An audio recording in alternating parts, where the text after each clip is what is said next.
చాలామంది జీవితంలో చాలా ప్రశ్నలతో వారి జీవితం గడుస్తూ ఉంటారు. కొంతమందితో మనం మాట్లాడితే వాళ్ళు ఏమంటారంటే, దేవుడు ఎందుకు ఇలాంటి భర్త నాకు ఇచ్చాడు, దేవుడికి తెలియదా? దేవుడు ఎందుకు ఇలాంటి భార్య నాకు ఇచ్చాడు, లేకపోతే దేవుడు ఎందుకు నాకు ఇలాంటి తల్లిదండ్రులు ఇచ్చాడు, లేకుంటే ఈ గ్రామంలో నేను ఎందుకు పుట్టాల్సి వచ్చింది, లేకపోతే ఈ బంధువులకి నేను బంధుడు అవ్వడం ఎందుకు అవ్వాల్సి వచ్చింది. కొన్నిసార్లు ఎలాగనిపిస్తుంది అంటే, నేను ఎంతో మంచి చేశాను, నాకెందుకు ఈ కీడు జరుగుతుంది. చాలామందికి జీవితాల్లో చాలా ప్రశ్నలు దేవుణ్ణి అడుగుతూ ఉంటారు. చాలామంది దేవుణ్ణి అడుగుతూ ఉంటారు, దేవుని దగ్గర తెలుసుకోవాలని ఆశపడుతుంటారు. కొంతమంది అంగవికలుగా పుడుతూ ఉంటారు. దేవుడు ఎందుకు నాకే ఈ బిడ్డను ఇలాగెందుకు ఇవ్వాల్సి వచ్చింది, నేను ఏ పాపం చేశాను, నేను ఏ పాపం చేస్తే ఇలాంటి బిడ్డ పుట్టాడు నాకు అని చెప్పి చాలామంది వారి జీవితంలో చాలా వరకు కుమిలిపోతూ దేవుణ్ణి అనుదినము ప్రశ్నలు అడిగేవారు చాలామంది ఉన్నారు. బైబిల్ గ్రంథంలో కూడా చాలామంది ఇలాగ ప్రశ్నలు అడిగిన వారు బైబిల్ గ్రంథంలో ఉన్నారు. దాంట్లో చాలా ఫేమస్ అయిన వ్యక్తి ఎవరంటే హబక్కూకు అని చెప్పబడుతున్న ఒక చిన్న ప్రవక్త అన్నమాట. ఆది కాండం నుంచి ప్రకటన గ్రంథం వరకు ఈ బైబిల్ని చాలా విధానాలుగా డివైడ్ చేయబడి ఉంది. దాంట్లో పెద్ద ప్రవక్తలు, చిన్న ప్రవక్తలని, ఈ యొక్క చిన్న ప్రవక్తలు 12 మంది ప్రవక్తలు రాయబడిన ఈ చిన్న ప్రవక్తల యొక్క గ్రంథములో నుంచి ఈ యొక్క హబక్కూకు గ్రంథం అనే ఒక ప్రత్యేకమైన ఈ పుస్తకాన్ని, ఈ చిన్న ప్రవక్తల గ్రంథాన్ని ఈ దినమందు మనము ధ్యానించబోతున్నాం. హబక్కూకు అనే ఒక పేరుని మనము చూసినట్లయితే హత్తుకునేవాడు. బైబిల్ గ్రంథం అంతటిని వెతికినట్లయితే హబక్కూకు అనే పేరు ఒకే ఒకసారి ఈ పుస్తకంలో మాత్రమే బయలుపరచబడి ఉంది. మీరు ఎవరు కూడా ఈయన గురించి మనకి తెలియపరచలేదు. అయితే దేవుని బిడ్డలారా, బైబిల్ గ్రంథం అంతట్లో దేవుణ్ణి అధికంగా ప్రశ్నించిన వాడు ఎవరన్నట్లయితే గూగుల్ చేసినా కూడా హబక్కూకు అనే పేరు ఖచ్చితంగా వస్తుంది అనమాట. హబక్కూకు దేవుణ్ణి ప్రశ్నిస్తున్నాడు. ఈ పుస్తకంలో చూసినట్లయితే 3 అద్భుతమైన అధ్యాయాలు ఉన్నాయి. ఈ 3 అధ్యాయాల్ని మనం విడదీసినట్లయితే ఈ 3 అధ్యాయంలో మొదటి అధ్యాయము మొదటి 4 వచనాలేమో హబక్కూకు దేవుణ్ణి అడుగుతున్న ప్రశ్నలు మనము చూస్తున్నాం. 5వ వచనం నుంచి మానిటర్ సౌండ్ పెంచండి, మానిటర్ సౌండ్. 5వ వచనం నుంచి 11వ వచనం వరకు మనము చూసినట్లయితే హబక్కూకుతో దేవుడు మాట్లాడుతున్న జవాబుల గురించి మనము చూస్తున్నాము. 12వ వచనం నుంచి 17వ వచనం వరకు దేవుడు ఎలాంటి వాడు, దేవుడు ఎంత దయగలిగిన వాడు అనే విషయాన్ని హబక్కూకు మాట్లాడుతున్నాడు. మరలా 2వ అధ్యాయంలోకి వచ్చినప్పుడు ఇక మొదటి అధ్యాయం 12 నుంచి 17 వరకు 2వ మార్లు హబక్కూకు దేవుణ్ణి ప్రశ్నిస్తున్నాడు, దేవుణ్ణి అడుగుతున్నాడు. దేవుడా, ఎందుకు మా ప్రజలు, లేకుంటే మా ప్రజలు ఎందుకు ఇలాగ ఉన్నారు, మీరు సృష్టించిన ఈ ప్రజలు ఎందుకు ఇలాగ ఉన్నారని చెప్పి ఆయన ప్రశ్నిస్తున్నాడు. 2వ అధ్యాయంలోకి వచ్చినప్పుడు మొదటి 3 వచనములో దేవుడు ఆయన అడిగిన ప్రశ్నకి దేవుడు జవాబిస్తున్నాడు. ఆ తర్వాత మనం 2వ అధ్యాయము 4వ వచనం నుంచి 11వ వచనం వరకు చూసినట్లయితే దేవుడు చెప్పిన జవాబు నిమిత్తం మరలా హబక్కూకు దేవుణ్ణి మొరపెడుతున్నాడు. దేవా, నేను అడగడం న్యాయమే, కానీ ఈ శిక్ష ఎందుకు, ఇలాంటి వారితో మమ్మల్ని ఎందుకు శిక్షిస్తున్నామని హబక్కూకు దేవుణ్ణి అడుగుతున్నాడు. మరలా 12వ వచనం నుంచి 20వ వచనం వరకు మరలా హబక్కూకు 2వ అధ్యాయంలో దేవుణ్ణి ప్రశ్నిస్తున్నాడు. అలాగనే 3వ అధ్యాయంలోకి వచ్చినప్పుడు హబక్కూకు మరలా దేవుని దగ్గర ప్రార్థన చేస్తున్నాడు. మొదటి వచనం నుంచి 7వ వచనం వరకు హబక్కూకు దేవునితో ప్రార్థన చేస్తాడు. 8వ వచనం నుంచి 19వ వచనం వరకు హబక్కూకు దేవుణ్ణి స్తుతించడము చూస్తున్న ఈ యొక్క అద్భుతమైన పుస్తకం అండి. ఈ హబక్కూకు ఇక రాసిన ఈ యొక్క 3 అధ్యాయాల్లో మన జీవితంతో పోల్చుకున్నట్లయితే చాలాసార్లు మన జీవితంలో ఇలాంటి పరిస్థితులు గుండా మనం వెళ్తూ ఉంటాం, ఇలాంటి సిచ్యువేషన్లో వెళ్తూ ఉంటాము. దేవుని బిడ్డలారా, కాబట్టి ఈ యొక్క మధ్యాహ్న కాల సమయం ముందు ఈ హబక్కూకు గ్రంథాన్ని మనము ప్రత్యేకంగా మనము ధ్యానిద్దాం. నాకు ఎవరైనా తెలుగులో చదివి సహకరిస్తే ఎవరైనా మైక్ తీసుకోండి, తెలుగులో చదవడానికి సహకరించాలని కోరుతున్నాను. త్వరగా అండి.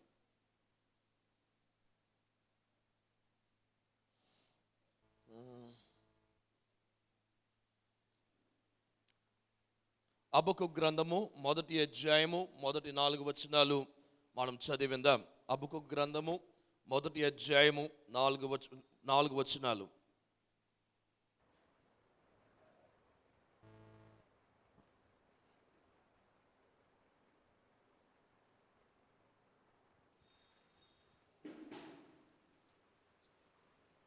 చదవండి అమ్మా. ప్రవక్తయగు హబకుక్కునొద్దకు దర్శనరీతిగా వచ్చిన దేవోక్తి. యెహోవా, యెహోవా నేను మొరపెట్టినను ఆ, నీవెన్నాళ్ళు ఆలకింపకుందువు. బలాత్కారం జరుగుచున్నదని నేను నీకు మొరపెట్టినను నీవు రక్షింపకయున్నావు. నన్నెందుకు దోషము చూడనిచ్చుచున్నావు? బాధ నీవేళ ఊరికే చూచుచున్నావు. ఎక్కడ చూచినను నాశనమును బలాత్కారమును అగుపడుచున్నవి, జగడమును కలహమును రేగుచున్నవి. అందువలన ధర్మశాస్త్రము నిర్ధారకమాయెను, న్యాయము ఎన్నడూనూ జరగకుండా మానిపోయెను. భక్తిహీనులు వచ్చి నీతిపరులను పట్టుకొందురు, న్యాయము చెడిపోవుచున్నది. చాలండి. ఈ అధ్యాయంలో మనము జాగ్రత్తగా ఈ మొదటి 4 వచనాల్లో హబక్కూకు ప్రార్థనలో దేవుణ్ణి ప్రశ్నిస్తున్నాడు. హబక్కూకు ఇజ్రాయేలు ప్రజల్ని లేకుంటే యూదా ప్రజల్ని ప్రశ్నించట్లేదు, కానీ హబక్కూకు, దేవా ఈ యొక్క పాపిష్ట మనుషుల మధ్యలో నన్ను ఎందుకు ఉంచావనే ప్రశ్న అన్నమాట. ఈ నీతి లేని ప్రజలు, న్యాయంని వెంబడించని ప్రజలు, లేకపోతే నీ గ్రంథాన్ని వెంబడించని ఈ ప్రజల మధ్యలో నన్నెందుకు పెట్టావు? ఇవన్నీ నేనెందుకు చూడాలి? మీరు ఎందుకు మౌనంగా ఉన్నావు? నువ్వు ఎందుకు ఇవన్నీ పట్టించుకోవట్లేదు? నువ్వు ఉంటే ఎందుకు ఇలాగ మౌనంగా ఉన్నావని. సౌండ్ పెట్టండి ప్లీజ్.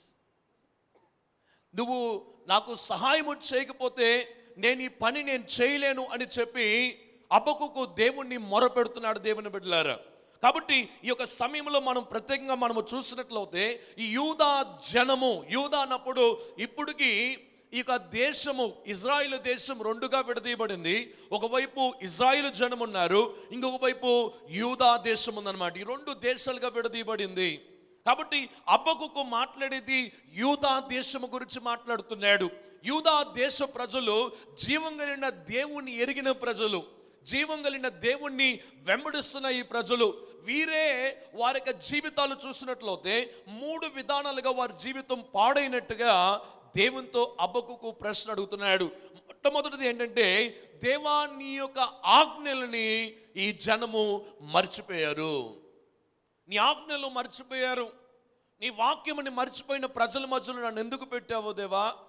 నీ ప్రజలు నీ వాక్యాన్ని వెంబడించట్లేదు, నీ వాక్యము ప్రకారం వారు జీవించట్లేదు. ప్రతిరోజు బైబిల్ చదువుతున్నారు, ప్రతిరోజు నీ గురించి మాట్లాడుతున్నారు, కానీ నిజరూపంగా వారి యొక్క వాక్యం, ఒక వ్యక్తిగతమైన జీవితంలో నీ వాక్యము కనిపించట్లేదు ప్రభువా అని చెప్పి హబక్కూకు మాట్లాడుతున్నాడు.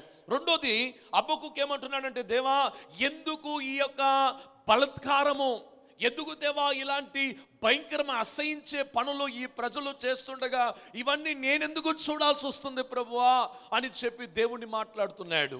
ఎందుకు మౌనంగా ఉన్నావు, ఎందుకు ఊరుకున్నావు అని చెప్పి దేవుణ్ణి ప్రశ్నిస్తున్నాడు. దేవుని బిడ్డలారా, బాగా ఆలోచించండి. బలాత్కారము, నాకు తెలిసిన ఒక సహోదరి నన్ను అడిగింది. నేను చిన్ననాటిలో 3 సంవత్సరాలు 4 సంవత్సరాలు లేదా 2 సంవత్సరాల వయసులో అమ్మాయినంట ఎవరో పాడు చేశారంట అండి. అమ్మాయిని ఆ యొక్క శారీరకంగా ఆవిడ్ని అబ్యూస్ చేశారు, సెక్షువల్గా ఆవిడ్ని అబ్యూస్ చేశారు. ఇలాంటి అమ్మాయి ఒక ప్రశ్న అడిగింది, నాకు అబ్యూస్ అయినప్పుడు సెక్షువల్గా, when I was sexually abused, where was God in midst of all this situation? ఎక్కడ వెళ్ళిపోయాడు దేవుడు? ఎందుకు ఇలాంటి దుర్మార్గుల మధ్యలో నన్నెందుకు విడిచిపెట్టాడు? దేవుడు ఎందుకు నా గదిలోకి రాలేదు? దేవుడు ఎందుకు నన్ను విడిపించలేదు? దేవుడు ఎందుకు ఎక్కడ వెళ్ళిపోయాడనే ప్రశ్న ఆ సహోదరి అడగడం మొదలుపెట్టింది. దేవుని బిడ్డలారా, సమీపకాలం ఇంకొక సహోదరి అడిగిన ప్రశ్న, నా భర్త గారు ప్రతిరోజు తాగుతున్నాడు, నా బిడ్డలు పెళ్లి వయసుకు వచ్చి ఉన్నారు, వదిలేస్తే తండ్రి ఉన్నాడని చెప్పేసి వాళ్ళ ముఖాలు చూసి నేను ఊరుకున్నాను. ప్రతిరోజు తాగి నన్ను ఆ యొక్క భయంకరంగా నన్ను ఆయన మాటలతో బాధ పెట్టి నన్ను చిత్తగా బాదుతున్నాడు. నా యొక్క ఆవిడ ముఖంని తీసుకెళ్ళంట గ్రిల్లున్నే, ఆ గ్రిల్లో ఆ కిటికీలో అలా తోసుకుంటూ వెళ్తుంటే ముఖం అంటే అలా కొట్టేసుకుంటూ ఆ యొక్క భయంకరంగా ఆవిడని కొట్టేసేవాడంట. ఆవిడ అడిగిన ప్రశ్న తెలుసా? దేవుడు ఇంత బలాత్కారము నా మీద చేయబడుతున్నప్పుడు దేవుడు ఎక్కడికి వెళ్ళిపోయాడండి? దేవుడు ఏ న్యాయము చేశాడు? ఎందుకు ఇలాంటి భార్యని నాకు ఇచ్చాడు, లేకపోతే ఎందుకు ఇలాంటి భర్తనిచ్చాడని చెప్పి కొంతమంది ప్రశ్నలు అడగడం మనము చూస్తున్నాము. దేవుని బిడ్డలారా, ఇంకా కొంతమంది అయితే తల్లిదండ్రుల గురించి బాధపడేవారు చాలా మంది ఉన్నారు. సమీపకాలంలో ఒక సహోదరి నాతో మాట్లాడుతూ అన్నది, ఆవిడక అన్నగారంట నాన్నగారు చనిపోకముందు అన్నాడంట, నాన్న మీ ఇద్దరు సగం సగం తీసుకోమంటేనే అలాగనే నాన్నగారు అన్నాడంట. చనిపోయిన తర్వాత రాత్రి అమ్మతో సంతకాలు పెట్టించేసి ఆస్తి అంతటిని తన పేరు మీద రాయించేసుకున్నాడంట. ఆవిడ అడిగిన ప్రశ్న, అన్నా నాకు ఏదైనా ఉంటే నాకు ఇవ్వచ్చు కదా, నాకు అసలు ఇంటి స్థలము లేదు, నేను బ్రతకడానికి బాగలేదు, నాకేమో నాన్నగారు ఇలాంటి వాడిని పెళ్లి చేశారు, నేను ఇంకా ఒక ఇల్లు కట్టుకోవాలనుకుంటున్నాను, నాకు కొంచెం స్థలం ఇవ్వచ్చు కదంటే, నువ్వు ఎవరివి, ఎందుకు వచ్చావు అని చెప్పి వెళ్ళిపో ఇంటి నుంచి అని చెప్పి పారగొట్టేశాడంట. అలాంటి పరిస్థితి గుండా వెళ్ళిన ఆవిడ అన్న మాట తెలుసా, దేవుడు ఎందుకు నన్ను విడిచిపెట్టాడు, దేవుడు ఎందుకు ఇలాగ చేశాడు. ఈ తల్లి అంట భర్తగా చనిపోతేనే కుమార్తెని ప్రేమించుకునే కుమార్తెతో ఉండిపోయి ఈ కుమారుడికి ఆస్తి అంతటిని రాసి ఆయనతో ఉండిపోయిందంట. తల్లి కుమార్తెని మర్చిపోయింది. పెళ్ళైన తర్వాత నీకు నాకు సంబంధం లేదంటున్నా, ఇలాంటి తల్లి నాకు ఎందుకు ఇచ్చావో దేవా అని ఆవిడ కన్నీళ్లు కార్చడం మొదలుపెట్టింది. దేవుని బిడ్డలారా, జీవితంలో ఇలాంటి పరిస్థితులు చాలాసార్లు వస్తుంటాయి. ఇది ఎమోషనల్గా డిస్టర్బ్ చేస్తుంది, మానసికంగా ఇది డిస్టర్బ్ చేస్తున్న ఒక ప్రక్రియగా ఉన్నది. ఇలాంటి పరిస్థితి హబక్కూకు చూస్తూ అంటున్నాడు, ఎక్కడ చూసిన పాపము, ఎక్కడ చూసిన దుర్మార్గ పరిస్థితి, ఎక్కడ చూసిన ప్రభువా బలాత్కారము కనిపిస్తుంది, హంతకములు, మోసము, అన్యాయము, ప్రభువా విచ్చలవేయుదరము. ఇలాంటి పరిస్థితుల్లో ఏమి చేస్తున్నావు నువ్వు? ఏమి చేస్తున్నావు? మూడో భాగము ఈ యొక్క విషయంలో ఈ యొక్క హబక్కూకు వచ్చి అడుగుతున్న మూడో ప్రశ్న ఏంటంటే, దేవా నీతిని జరిగించాల్సిన నాయకులు అవినీతిగా బ్రతుకుతున్నారయ్యా, వారు నీతిని కొనసాగించట్లేదు. నీ వాక్యం ఎరిగిన వారు చేయాల్సిన పని వారు చేయట్లేదు. వారు మోసకరమైన నాయకులుగా మార్చబడి ఉన్నారు. నీతిని వారు నెరవేర్చట్లేదు, న్యాయమని వారు వెంబడించట్లేదు. దేవా ఈ నాయకుడు అని చెబుతున్న వీళ్ళు దుర్మార్గులుగా ఉన్నారు. ఇలాంటి వాళ్ళని ఎందుకు నువ్వు చూస్తూ ఊరుకున్నావు దేవా? ఎందుకు ఊరుకున్నావు? దావీదు కొన్నిసార్లు దేవుని ప్రశ్నించాడు, నా శత్రులు నా మీదకి వచ్చేసారయ్యా, నా ప్రాణం నా యొక్క గొంతు మీద కత్తి పెట్టి మాట్లాడే స్థాయికి వచ్చేసారు. దేవా ఈ టైంలో నువ్వు పలకరించకపోతే, ఈ టైంలో నువ్వు మాట్లాడకపోతే, ఈ టైంలో నువ్వు రాకపోతే నా జీవితం అయిపోద్ది. నాకు నువ్వే సహాయకుడిగా ఉన్నావు, నన్ను ఎందుకు దూరంగా ఉన్నావు, నన్ను ఎందుకు విడిచిపెట్టావని దావీదు రాస్తున్న కొన్ని కీర్తనలు మనకు జ్ఞాపకం వస్తుంటాయి. దేవుని బిడ్డలారా, దేవుడు అన్నిటినీ చూస్తున్నాడు. ఆయన లేటుగా రియాక్ట్ అవుతాడు. ఆయన వెంటనే రియాక్ట్ అయ్యగలిగితే ఈ సృష్టిలో ఒక చీమ కూడా బ్రతకలేదండి. ఆయన వెంటనే రియాక్ట్ అవ్వగలిగితే ఈరోజు నువ్వు ఇలా కూర్చోలేవు. నిన్ను నిమిషాల్లో దేవుడు నాశనం చేయగలడు. ఆయన ఓపికగా కనిపెట్టే దేవుడు. దేవుని యొక్క గ్రంథం చెప్తుంది, ఆయన 1000 సంవత్సరాలు కనికరించే దేవుడు. 4-5 తరాలకి ఆయన కనికరించే దేవుడే ఉన్నాడు. 1000 తరాలకి కనికరిస్తాడు. ఆయన కోపం అంట 2-3 తరాల వరకు వెళ్తుందని ఆ యొక్క మాటలు నాకు జ్ఞాపకం వస్తున్నాయి. దేవుని బిడ్డలారా, ఆయన కనికరము 1000 తరాలు అంటండి, ఆయన కోపం అంట 2-3 తరాల వరకు వెంటాడుతాడండి. జాగ్రత్తగా ఉండాలి. దేవుడు చూడట్లేదు కదా, నా ఇష్టం నా జీవితం అంటే దేవుడు కొన్నిసార్లు వెంటనే జవాబిస్తాడు, కొన్నిసార్లు ఆలస్యం చేస్తాడు. బైబిల్ గ్రంథంలో మీకు చూపించాలంటే, బైబిల్ గ్రంథంలో చాలా మంది ఉన్నారు. ఇక కయ్యేను ఏబెల్ని చంపేశాడు. ఏబెల్ ఒక రక్తం వెళ్ళి దేవుణ్ణి మొరపెడుతుంది, నీతి కలిగిన రక్తం. ఏక దేవా నా యొక్క అన్న నన్ను చంపేశాడని ఆ రక్తము దేవునితో మాట్లాడుతూనే దేవుడు వెంటనే వచ్చాడు బయటికి. ఒరే కయ్యేను, ఏడ్రా నీ తమ్ముడు అంటే వాడు అంటాడు, నేనేం కావలిగాడినా, నేను వాచ్మెన్ అనుకుంటున్నావా నన్ను అని ప్రశ్న అడగడం మొదలు పెట్టాడు.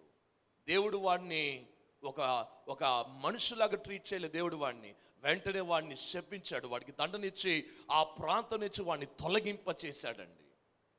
దేవుడు ఊరుకుండడు. దేవుడు ఊరుకుండే దేవుడు కాదు. ఆయన తగిన కాలమందు ఆయన ఫలమిచ్చు దేవుడే ఉన్నాడు. నువ్వు ఏ ఫలము ఈ భూమిలో విత్తుతున్నావో అదే ఫలము నువ్వు కోస్తావు. నువ్వు ఏ ఫలము ఇతరుల జీవితంలో విత్తున్నావో అదే ఫలము నీ జీవితంలో కూడా దేవుడు విత్తుతాడు. చాలా జాగ్రత్తగా ఆలోచించాలి దేవుని బిడ్డలారా. చాలా ఆలోచించాల్సిన విషయం. దేవుడు హబక్కూకు వెళ్ళి దేవుణ్ణి అడుగుతున్నాడు, దేవుణ్ణి ప్రశ్నిస్తున్నాడు. మొదటి అధ్యాయము మొదటి 3-4 వచనాలు మనము చూడగలుగుతున్నాము.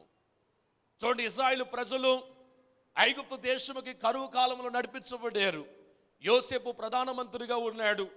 యాకోబు మరణించాడు. మరలా వారి యొక్క సొంత భూమిలోకి వెళ్ళి పాతి పెట్టారు. వారి కుమారులందరూ కూడా అక్కడే ఉన్నారు. ఓ క్రొత్త రాజు వచ్చాడంటండి. ఆ టైంకి ఎలాగైపోయిందని తెలుసా? యోసేపు తను మరణించాడు. ఓ క్రొత్త తరం వచ్చేసింది. దేవుడు వద్దు, దేవుని విధానాలు వద్దు, మా ఇష్టం మా జీవితం అని చెప్తున్న ఒక యవన కాలము, యవన కుటుంబాలు, యవన తరం వచ్చేసింది. ఏం చేశాడు దేవుడు తెలుసా? వీళ్ళని బాగా ఉన్న వారిని తీసుకెళ్ళి దేవుడు ఐగుప్తు రాజు చేతులకు పెట్టేశాడు. చూడండి, కొన్నిసార్లు చూడండి, మీ ఇంటికి ఎప్పుడైనా పోలీసు సరదాగా వస్తారా? మీ ఇంటిని సరదాగా ఎలాగున్నారండి అని చెప్పి ప్రతిరోజు వచ్చి వెళ్తారా? లేదు కదా. మీ ఇంట్లో ఏదైనా తప్పు జరిగిందనుకోండి, మీ ఇంట్లో ఎవరో ఒకరు ఏం చేస్తారు? పోలీసుకి ఫోన్ చేస్తారు. పోలీసు వాళ్ళు తీసుకువెళ్ళి బాగా చితకబాదుతారనమాట. చితకబాది నువ్వు చేసిందన్నీ ఒప్పించేసి నీ మీద కేసు కట్టేస్తారనమాట. అదే దేవుడు చేసే పని. దేవుడు కూడా అదే పని చేస్తున్నాడు.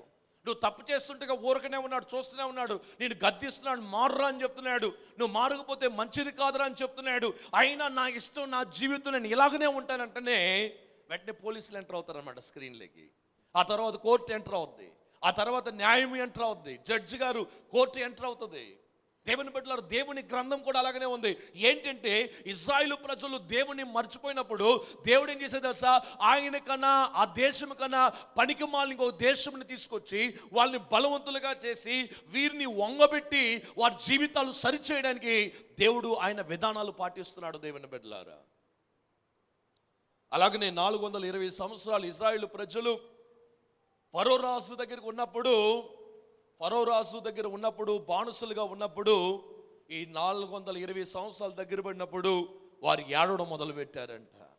బ్యాని ఏడుస్తున్నారంట. అప్పుడు నిర్గమకాండము, ఆ యొక్క ద్వితీయోపదేశకాండం ఆఖరి అధ్యాయంలో మనము చూడగలుగుతున్నాము. ఆ యొక్క నిర్గమకాండం మొదటి అధ్యాయంలో రాయబడి ఉంది, ఇశ్రాయేలు ప్రజలు దేవుణ్ణి మొర్రపెట్టగా దేవుడు వారి కొరకు దిగి వచ్చి వారిని కాపాడాలని ఆలోచించాడంట. చూడండి, ఇద్దరు గొడవలు పట్టేసుకుంటారు, ఇద్దరు కొట్లాటలు చేసుకుంటారు, పోలీసులు వస్తారు. పోలీసులు వచ్చిన తర్వాత ఏమవుద్ది? ఎవరో ఒకరు కేసు రాస్తారు. నువ్వు కేసు రాయడం ఏంటంటే, నీకన్నా ముందు వెళ్ళి నేను కేసు చేస్తానని చెప్పేసి కొంతమంది ముందే వెళ్ళి పోలీస్ స్టేషన్లో వెళ్ళి వాళ్ళ వైపు తప్పున్న కేసు రాసేసే వాళ్ళు చాలామంది ఉంటారు. రాసిన తర్వాత ఏమవుద్ది? ఎప్పుడైతే కేసు పడిందో వెంటనే ఎవరో ఒక రాజీ పడడానికి మొదలు పెడతాడు. ఒరే అన్నా, నువ్వు నా బంధుడు కదరా, నువ్వు మనం రాజీ పడదాంరా, ఎందుకురా అని ఏడతాడు. చూడండి, అప్పుడు ఈ మధ్యలో ఉండే పోలీసులు ఏం చేస్తారు? లంచాలు తీసుకుంటారు, మధ్య వ్యక్తులందరూ డబ్బులు తీసుకుంటారు. వీరిద్దరూ గొడవ పడ్డం, వీరిద్దరూ ఒక స్థానానికి రావడానికి చాలా ఖర్చు అయిపోతూ ఉంటుంది. కొంతమంది జోబులు నింపేసుకుంటూ ఉంటారనమాట. ఈ మధ్యలో మీరు సమాధాన పడతారు. చూడండి, అప్పుడు ఏమైపోతారు? అప్పుడు ఇంక ఎస్ఐ గారు ఎవరు పనిచేయరు, వెంటనే కేసుని కొట్టేస్తారు. వీరిద్దరు చక్కగా ఇంటికి వెళ్ళిపోతారు. దేవుడి విధానము కూడా అలాంటిదే. మనుషుల్లో దేవుని యొక్క ప్రక్రియ మనము చూడగలుగుతున్నాము. ఇశ్రాయేలు ప్రజలు 420 సంవత్సరాలు దగ్గర పడుతుండగా వారి జీవితాలు మారి దేవుని మొరపెడతానే దేవుడు వారిని కాపాడడానికి దిగి వచ్చాడు. మోసేని దేవుడు ఏర్పాటు చేసుకున్నాడు. 10 అద్భుతమైన కార్యాలు ఆ దేశంలో దేవుడు జరిగించాడు. ఐగుప్తు దేశం నుంచి ఇశ్రాయేలు ప్రజల్ని ఘనమైన రీతిలో దేవుడు బయటికి తీసుకురావడం మొదలుపెట్టాడు. దేవుని బిడ్డలారా, జాగ్రత్తగా చూడండి. అబ్రహాము లోతు గురించి మనము చూడగలుగుతున్నాం. అబ్రహాము దేవుడు చెప్పిన స్థలం వెళ్ళాడు. లోతు సొదొమ గొమొరకు వెళ్ళాడు. సొదొమ గొమొరలో పాపం ఎక్కువైపోవడం చేత ఆ పాపము దేవుని దగ్గరికి వచ్చేసిందంట అండి. ఆ పాపం దేవుని దగ్గరికి వచ్చిందంట. అప్పుడు దేవుడు ఏం చేశాడంటే అబ్రహాంతో మాట్లాడుతూ, అబ్రహాం అన్నాడు 50 మంది, 30 మంది, 20 మంది, 10 మంది అని బేరం మాట్లాడి ఇంక ముగించేశాడు. దేవుడు దూతలను పంపించాడు సొదొమ గొమొరకి. వీరేదైనా మాట్లాడని చూడమన్నారు. లోతు కుటుంబంతో మాట్లాడాడు. లోతు ఇంటికి వెళ్ళిన దేవతలతో వ్యభిచారము చేయాలని తలంపు కలిగి ఉన్నప్పుడు వారందరినీ గుడ్డివారుగా చేశారు. ఆ తర్వాత ఉదయకాలమనే ఏం చేశారు?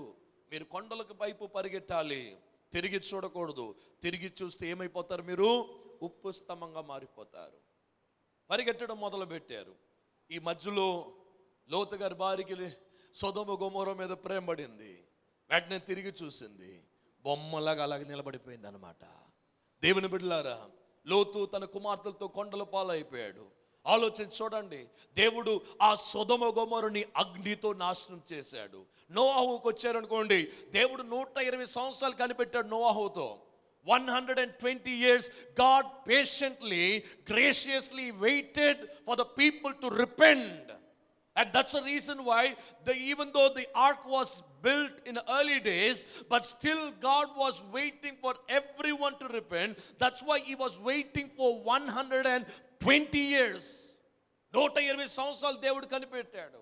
దేవుడు అనుకుంటే నిమిషాలు నాశనం చేసి ఉండొచ్చు కదా, వర్షం వస్తుంది, వరదలు వస్తుంది, నాశనం చేస్తానొచ్చు కదా, అలా చేయలే. దేవుడు ఒక పద్ధతిని పాటించాడు. 120 సంవత్సరాల తర్వాత వర్షం పడడం మొదలుపెట్టింది. అప్పుడు నోవాహు, తన కుటుంబము, జంతువులు అన్ని లోపలికి వెళ్ళిపోయినాయి. ఇప్పుడు మనుషులు మారడం మొదలు పెడుతున్నారు. ఏంటో నీళ్లు పడుతున్నాయి, ఏంటో నేను మారాలనుకున్నారు.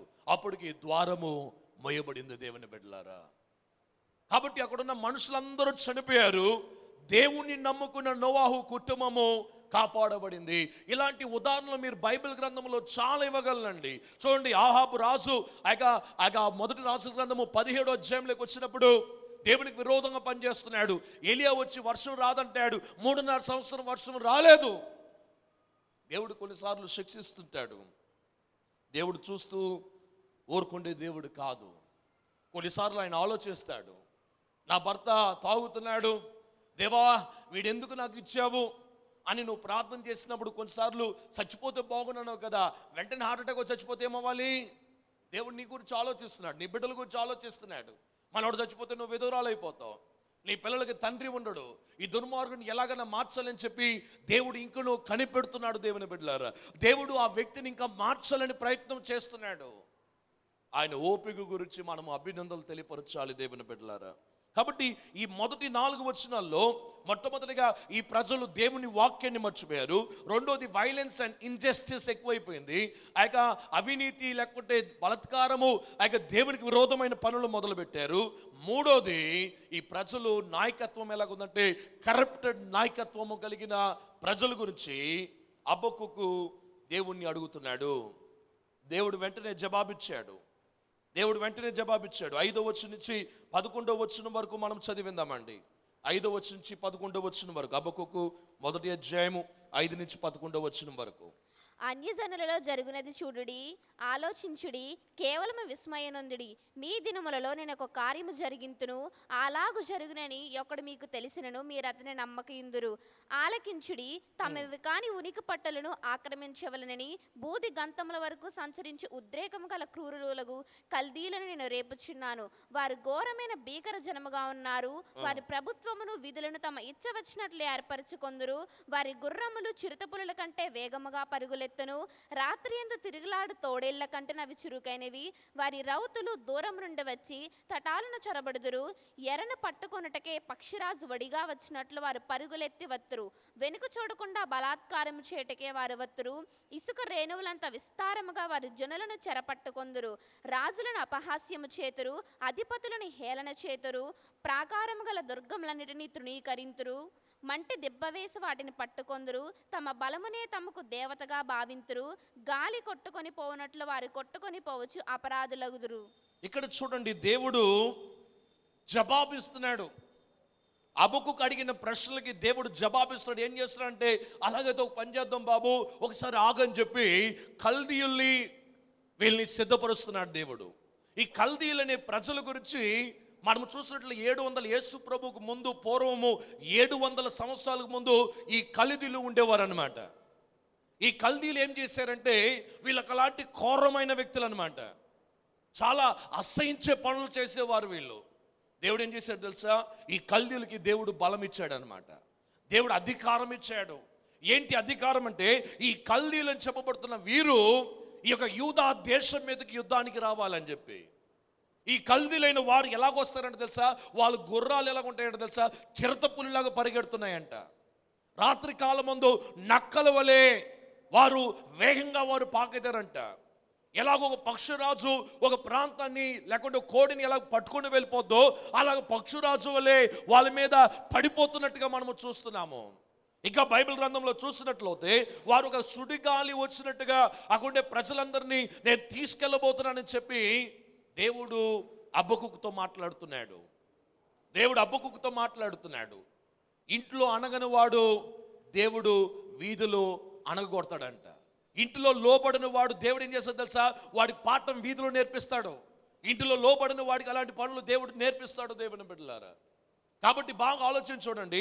ఈ కల్దీలని చెప్పబడుతున్న వీరు ఎవరు కాదండి, వీళ్ళు బబులోను దేశముగా మార్చబడిన వారు అన్నమాట.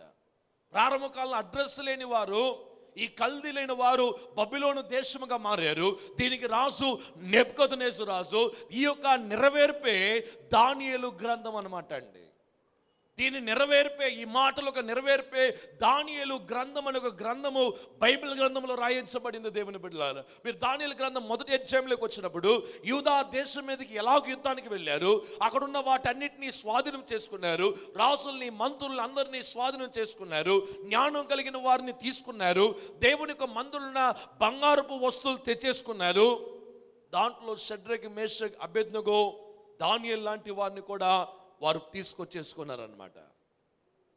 వారు దేశం అంతటిని ధ్వంసం చేసేసారు. ఇంక యూదా దేశం గురించి మాట్లాడడానికి ఏమీ లేదు. ఇలాగా మాట్లాడుతున్నప్పుడు దేవా, ఈ యొక్క ప్రజల గురించి మాట్లాడుతున్నాడు దేవుడు. ఇంకా మరలా 12వ వచనం నుంచి 17 వరకు మనం చూసినట్లయితే దేవుడు తర్వాత హబక్కూకు రెండోసారి మరలా ప్రశ్నలు అడుగుతున్నాడు. ఏమంటున్నాడు చూడండి. దేవా, ఏక ప్రభా, you are the God of everlasting to everlasting. You are a God of everlasting to everlasting. You are the only one. నువ్వు పరిశుద్ధుడైన దేవుడవు. నువ్వు ఎప్పుడు చనిపోవు. నువ్వు జీవం కలిగిన దేవుడవు. దేవా, నీ నీతి చాలా గొప్పది. Ordain them for the judgement. నీవు న్యాయాన్ని విచారించే దేవుడవు. నువ్వు కరెక్టే చేస్తావయ్యా, నువ్వు కరెక్ట్గానే చేస్తావు అని చెప్పి హబక్కూకు మాట్లాడుతూ ఆయన అంటున్నాడు. చూడండి, 13వ వచనం నుంచి 17వ వచనం వరకు చదువుదామండి. నీ కనుదృష్టి దుష్టత్వము చూడలేనంత నిష్కలంకమైనది కదా. బాధించువారు చేయు బాధను నీవు దృష్టింపజాలవు కదా. కపుటులను నీవు చూచియు దుర్మార్గులు తమ కంటే ఎక్కువ నీతిపరులను నాశనము చేయగా నీవు చూచియు ఎందుకు ఊరుకున్నావు? ఈలికలేని చేపలతోనూ ప్రాకు పురుగులతోనూ నీవు నరులను సమానులుగా చేసితివి. వాడు గాలము వేసి మానవులందరినీ గుచ్చి లాగి ఉన్నాడు. ఊరులు ఒగ్గి చిక్కుంచుకొని ఉన్నాడు. వాడు తన వలతో వారిని కూర్చుకొని సంతోషపడి గంతులు వేయుచున్నాడు. కావున వల వలన మంచి భాగమును పుష్టినిచ్చు భోజనమును తనకు కలుగుచున్నవి. వాడు తన వలకు బలులు నర్పించుకొనుచున్నాడు. తను ఊరులకు ధూపము వేయుచున్నాడు. వాడు ఎల్లప్పుడూ తన వలలో నుండి దిమ్మరించుచుండు వలన ఎప్పటికిని మానకుండా వాడు జనములను హతము చేయుచుండవలెన. ఇక్కడ మనము చూసినట్లయితే దేవునితో మరలా మాట్లాడుతున్న హబక్కూకు ఏమంటున్నాడు? దేవుడా, ఇక్కడ 3 ప్రాముఖ్యమైన విషయాలు హబక్కూకు దేవునికి తెలియపరుస్తున్నాడు. దేవా, మంచిదే, మా దేశం ఒక పక్కన పెట్టేద్దామండి. ఈ కల్దీలో అయినా ఈ బబులోను గురించి కూడా ఒకసారి నేను మాట్లాడాలి. వీళ్ళు ఎలాంటి వారంటే వీరు శక్తిమంతులుగా మార్చబడి ఉన్నారు. వారు పవర్ కోసం ఏమైనా చేయగలరు. కొంతమంది చూడండి, పవర్ కోసం ఎవడన్నా చంపేయగలరండి. పవర్ కోసం ఏ భయంకరమైన నీచమైన పనులు కూడా చేయగలరండి. రోజు రాజకీయంలో మనం చూడగలుగుతున్నాం. పవర్ ఉంచుకోవడానికి వాళ్ళు ఏమన్నా అమ్మేసుకోగలరు, ఏమన్నా తాకుడు పెట్టుకోగలరండి. దుర్మార్గులుగా తయారైపోతున్నారు. వారు హోదాని, వారి యొక్క స్థానాన్ని ఉంచుకోవడానికి ఎంత నీచమైన పని చేయడానికి కూడా దిగిపోతారు అన్నమాట. బాగా ఆలోచించి చూడండి. ఈ యొక్క బబులోను దేశానికి రాజు పేరు ఏంటంటే నెబుకద్నెజరు రాజు అన్నమాట. ఈ నెబుకద్నెజరు రాజు ఎలాంటి వాడంటే తన అధికారము కొరకు ఏమైనా చేయగలడు అన్నమాట. వారు ఎలా చూస్తారంటే తెలుసా, ఈ కల్దీలు మనుషుల్ని, వాళ్ళ కింద బానిసల్ని ఎలా చూస్తారంటే మనుషుల్ని మనుషుల్లాగా చూడరంట, కానీ వాళ్ళని మృగంలాగా చూస్తారంట అండి. They treat them as animals. మీకు అందరికీ తెలుసు, ఈ తెల్లోళ్ళు నల్లోళ్ళ గురించి చాలా సంవత్సరాలు గొడవలు అయినాయి. ఈ నల్లోళ్ళు నీకు రోజు చెప్పబడుతున్న వీరిని బానిసలుగా చూసేవారు అనమాట. వాళ్ళకు మృగాల్లాగా చూసేవారు, ఏప్స్ లాగా చూసేవారు. వాళ్ళతో పని చేయించుకోవడానికి వాడేవారు ఈ దొరలు. ఇప్పుడు కూడా యూరోప్లో కొన్ని కాయక దేశాలకు వెళ్ళినప్పుడు ఈ నల్లోళ్ళని ఇంకా దూరంగానే చూస్తుంటారనమాట. ప్రత్యేకంగా మీరు ఇంగ్లాండ్ దేశంకి వెళ్ళారనుకోండి, ఇంగ్లాండ్లో నేను వెళ్ళినప్పుడు కూడా నా స్నేహితులు చెప్పిన విషయం తెలుసా, ఇంకనూ ఈ నల్లోల్ని వారికి ఎంత కాలమైన స్వతంత్రం వచ్చినా, వాళ్ళకి ఎంత అధికారం వచ్చినా వారిని ఇంకనూ మనుషుల్లాగా చూడరండి. మనుషుల్లాగా వారు చూడరు, వారిని ఒక జంతువులాగానే చూస్తారు. తెల్లోళ్ళే దేవుళ్ళలాగా ఉన్నారు. ఈ నల్లోళ్ళంతా కూడా శపించబడిన జాతిని నమ్ముతున్న వారు కొంతమంది ఉన్నారనమాట. హబక్కూకు అంటున్నాడు, ఈ కల్దీలు మనుషుల్ని ఎలాగూ చూస్తారంటే దేవా, మృగాల్లాగా చూస్తారండి. మూడోది, వారికి ఏ దేశం అని చూడరు, అన్ని దేశాల్ని నాశనపరిచేవారు. దేవా, వారు వలల్లో మేము పడడం ఏంటయ్యా, వాళ్ళు వలలో మేము పడడం ఏంటన్నప్పుడు దేవుడు అంటున్నాడు, వారు వలలో నువ్వు పడతావు, తర్వాత ఆ వలని నేను నాశనము చేస్తాను అంటున్నాడు. ఎంత ఎంత ఎంత క్లియర్ ఆన్సర్ ఇస్తున్నాడు చూడండి. ఆ యొక్క చక్కటి 17 వచనం అంటున్నాడు, ఈరోజు వారు వలలో మీరు పడతారు, కానీ ఇక కొంతకాలం తర్వాత వాళ్ళ వలలు ఖాళీ అయిపోతాయి, వారిని నాశనము చేసే కాలము కూడా నేను తీసుకురాబోతున్నాను అన్నాడు అనమాట. అందుకని ఈ నెబుకద్నెజరు రాజు ఆయన ఏలుబడిలో చూసినట్లయితే దానియేలు గ్రంథములో దానియేలు, షడ్రక్, మేషక్, అబేద్నెగో వీరందరిని కూడా తీసుకొచ్చేసారు. వీరందరినీ తీసుకున్నారు. వీరందరూ కూడా ఎలాగున్నారంటే, ఆ దేశంలో మనం చూసినట్లయితే 2వ అధ్యాయంలోకి వచ్చినప్పుడు దేవుడు మాట్లాడుతున్నాడు. మరలా దేవుడు మాట్లాడుతున్నాడు. మొదటి 3 వచనాలు చదవండి. మొదటి 4 వచనాలు, 2వ అధ్యాయము మొదటి 4 వచనాలు. ఆయన నాకు ఏమి సెలవిచ్చెనో నా వాదము విషయమై నేనేమి చెప్పుదునో చూచుటకై నేను నా కావలి స్థలము మీదను గోపురము మీదను కనిపెట్టుకొని ఉందననుకొనగా యెహోవా నాకు ఇలాగు సెలవిచ్చెను, చదువువాడు పరిగెత్తు చదువు వీలగునట్లు నీవు ఆ దర్శన విషయమును పలక మీద స్పష్టముగా వ్రాయము, విస్తరముగా రాయము. ఆ దర్శన విషయము నిర్ణయ కాలమున జరుగును, నిర్ణయము కాలమందు జరుగును, సమాప్తమగుటకై ఆతరపడుచు, అది తప్పక నెరవేరును, అది తప్పక నెరవేరును, అది ఆలస్యముగా వచ్చినను దాని కొరకు కనిపెట్టుము, అది తప్పక జరుగును, జాగు చేయకవచ్చును. వారు యథార్థ పరులు కాక తమలో తాము అతిశయపడుదురు. అయితే నీతిమంతుడు విశ్వాసము మూలంగా నీతిమంతుడు విశ్వాసం వలన బ్రతుకును. దేవుడిచ్చిన శాసనం అండి, దేవుడిచ్చిన శాసనం. వీరంటండి, ఈ యొక్క చూపించిన ఈ దర్శనాన్ని నువ్వు పలక మీద రాయము, అది చదువునట్లుగా అది రాసి ఉంచమంటున్నాడు. Everybody needs a vision. Every church, every individual should have a vision and a plan and a strategy for your life. You cannot go as per the flow of this world, but you need to stand with a vision and a mission and a strategy to fulfill your vision. దేవుడు ఇక్కడ అంటున్నాడు, నీ దర్శనాన్ని పలక మీద రాసేసి ఎక్కడో పడేయడం కాదు, దాన్ని అందరూ చదువునట్లుగా దాన్ని అందరి ముందు ఉంచమంటున్నాడు. ఇది నిశ్చయముగా జరుగును. దేవునికి స్తోత్రం కలుగును గాక.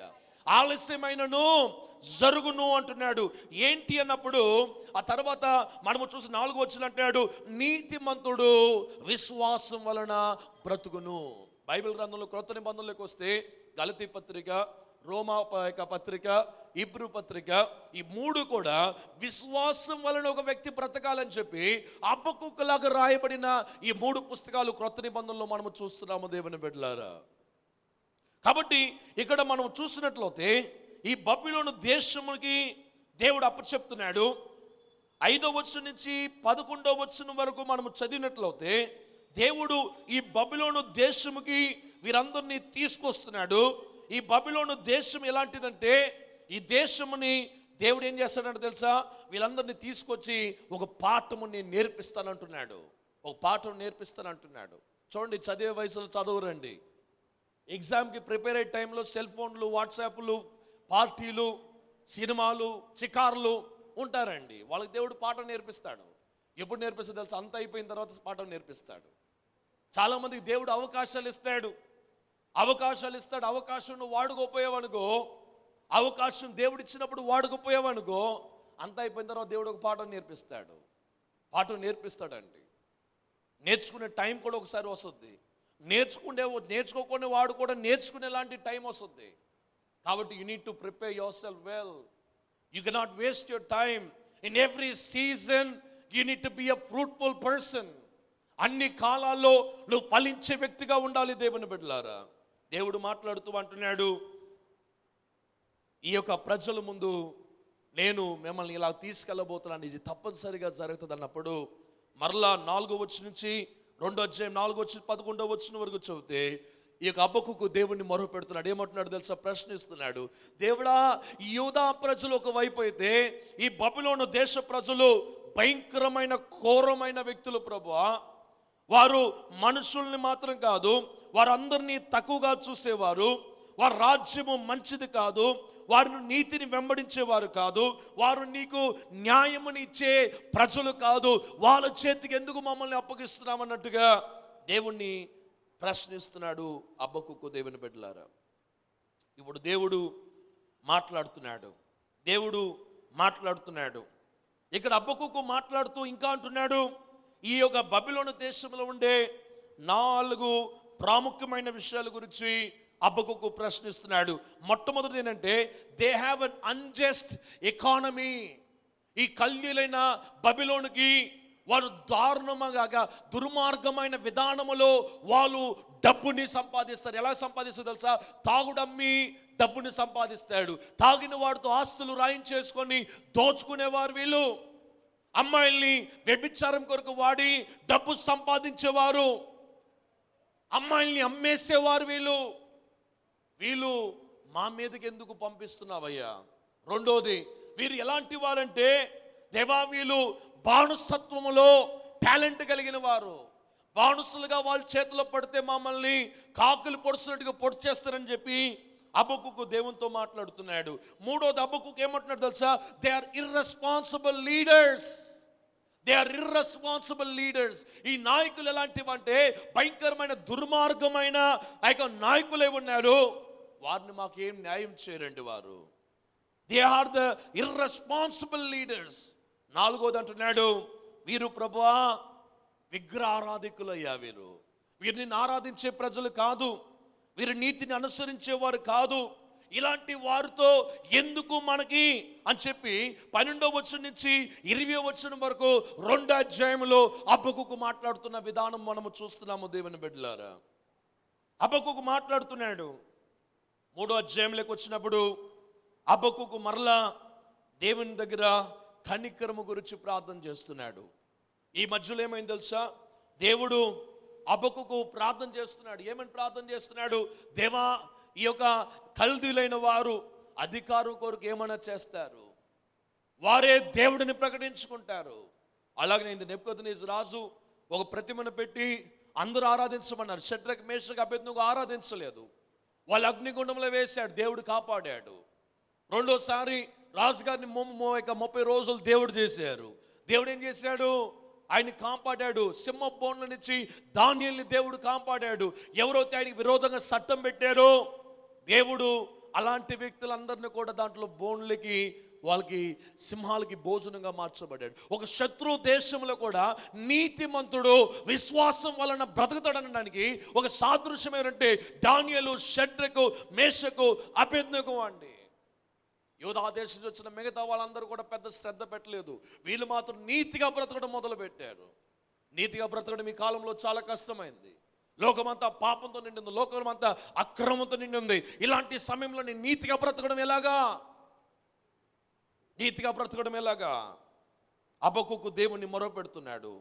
దేవా, ఈ యొక్క దుర్మార్గమైన మనుషుల నుంచి మమ్మల్ని కాపాడమన్నప్పుడు దేవుడు అన్నాడు, 70 సంవత్సరాలు మీరు బానిసత్వంలో ఉండాలి, అప్పుడు ఆ తర్వాత నన్ను ప్రార్థన చేయండి, నేను విడిపిస్తానని చెప్పి యిర్మీయా ప్రవక్త ద్వారా దేవుడు పలికిన మాటలు ఆయన జ్ఞాపకం చేస్తున్నాడు దేవుని బిడ్డలారా.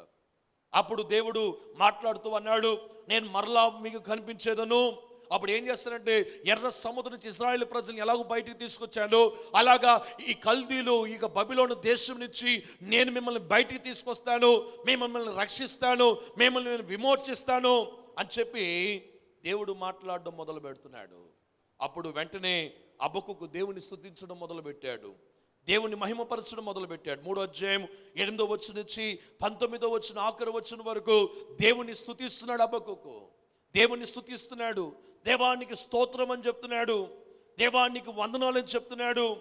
ఏమి ఫలించినా, ఏ చెట్టు ఫలించకపోయినా దేవా నీ యందు నేను ఆనందిస్తాను, నీ శక్తిని మీద ఆధారపడి ఉన్నాను, దేవా నన్ను నీ యొక్క దృష్టి నుంచి దూరము చేయకమని చెప్పి దేవుని దగ్గర హబక్కూకు దేవుణ్ణి మొరపెడుతున్నాడు.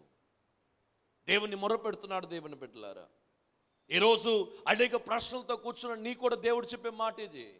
దేవుడు అనేక సార్లు నువ్వు అడిగినప్పుడల్లా దేవుడు ఇంకా ఓపికగా ఉన్నాడంటే వారిని శిక్షించకూడదని చెప్పి, దేవుడు వారిని పాడు చేయకూడదని చెప్పి, దేవుడు వారిని నాశనము చేయకూడదని అనేక సార్లు దేవుడు అవకాశం ఇచ్చి ఇంక నువ్వు మారకపోయినట్లయితే ఆయన కఠినమైన శిక్షను తీసుకుంటాడండి, తాట తీసేస్తాడండి. దేవునికి స్తోత్రం కలుగును గాక. మామూలుగా ఉండదండి, తోలు తీసేస్తాడు. దేవునికి స్తోత్రం కలుగును గాక. దేవుడు చెప్పి చెప్పి చూస్తాడు, వెనకపోయినట్లయితే దేవుడు ఆయన మామూలుగా ఉండడండి. ఆయన కనికరం కలిగిన దేవుడు. ఈ కృపాకాలం వరకు మనకి ఇలాంటి కనికరం ఉంది. ఆదివారం వచ్చేసి అన్ని పాపాలు చేసి మళ్ళీ ప్రభుపాలు తీసేసుకొని మళ్ళీ ఇంటి సంఘం నుంచి బయటికి వెళ్తేనే మరలా పాపిష్టి పనులు చేసి మళ్ళీ ఆదివారం వచ్చే ఈ కృపాకాలం ఆడుకుంటున్నామేమో. ఒకరోజు ఆయన మరలా రాబోతున్నాడు, న్యాయాన్ని విచారించడానికి రాబోతున్నాడు, వాని క్రియలు చొప్పున వానికి జీతం తీసుకురావడానికి రాబోతున్నాడు. ఆ రోజు నిన్ను తప్పించడానికి ఎవరు గుండా ఆయన చేతులు తప్పించుకోలేవు, ఆయన చేతుల నుంచి తప్పించుకోలేవు. ఈ దినమందు దేవుడు నీతో మాట్లాడుతున్నాడు. దేవుని స్వరం విన్న నీ జీవితము ఒక మంచి భవిష్యత్తులోకి వెళ్ళాలన్నట్లయితే నువ్వు దేవుని మీద ఆధారపడాలి. నీతిమంతుడు విశ్వాసం వలన మాత్రమే బ్రతకాలి. నీతిమంతుడు విశ్వాసంతో బ్రతకాలి, ఇంక వేరే మార్గం లేదు. షడ్రక్ మేషక్ అబేద్నెగో దానియేలు ఎలాగూ బ్రతికారో అలాగనే నీతిమంతుడు బ్రతకాలి. నీతిమంతుడికి వేరే మార్గం లేదు. అలాంటి సేవకుడు అలా చేశాడు కాబట్టి నేను ఇలా చేస్తానడానికి దేవుడు ఒప్పుకోవట్లేదు. నెబుకద్నెజరు రాజు ఎంత విచ్చలవిడితనం చేశాడో, నేనే దేవుని చెప్పుకున్నాడు. దేవుడు ఏం చేశాడు, కల స్వప్నంలో మాట్లాడి ఆయన తలేమో బంగారం అంట, కాలేమో మట్టితో చేయబడింది. దేవుడు ఏం చేశాడు తెలుసా, ఆ ప్రతిమమైన ఈ నెబుకద్నెజరు రాజు తలని దేవుడు తీసివేశాడండి. దేవుడు తీసివేశాడు. దేవుడు ఊరుకుండే దేవుడు కాదు, ఆయన ఊరక చూసే దేవుడు కాదు. కాబట్టి ఈ సమయమందు దేవుడు నీతో మాట్లాడుతున్నాడు. దేవుని బిడ్డలారా, ఆయన ఇంకా నీ పట్ల కనికరమిస్తున్నాడు. ఆయన ఇంకా నిన్ను మారమని కోరుతున్నాడు. ఈ 40 రోజుల ఉపవాసంలో ఎందుకు కోరుకుంటున్నామంటే మనం విశ్వాసంలో స్థిరపడాలి. ఎందుకంటే విశ్వాసంతో ఒక నీతిమంతుడు బ్రతుకుతాడు అంతే.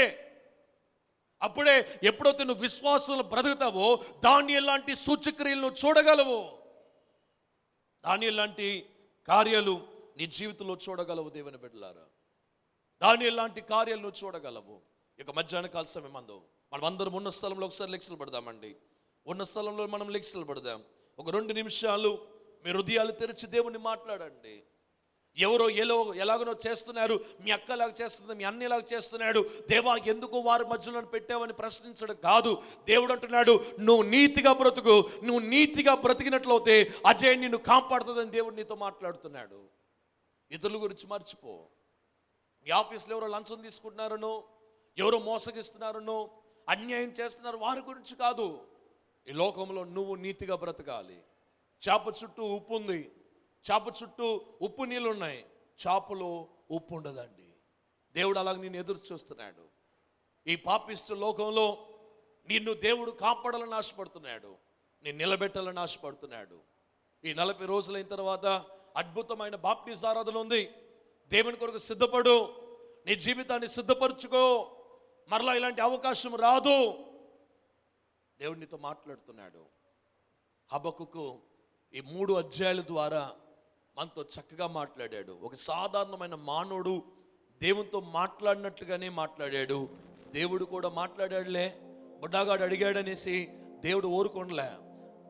హబక్కూకు అడిగిన ప్రతి ప్రశ్నకి దేవుడు జవాబిచ్చాడు. దీని ద్వారా నేర్చుకుని తెలుసా, ఆయన నీ ప్రతి ప్రార్థన ఆయన వింటున్నాడు.